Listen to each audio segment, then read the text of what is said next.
أعوذ بالله من الشيطان الرجيم. بسم الله الرحمن الرحيم.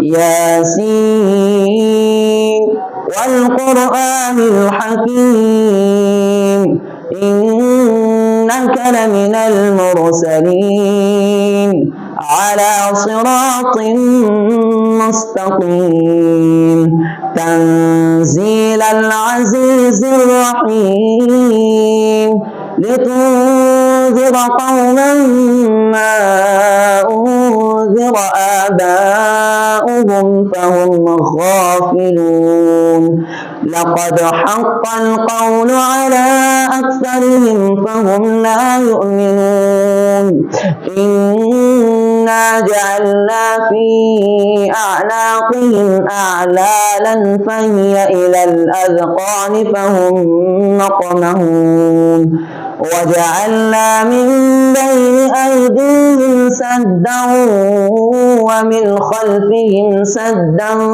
فأغشيناهم فهم لا يبصرون.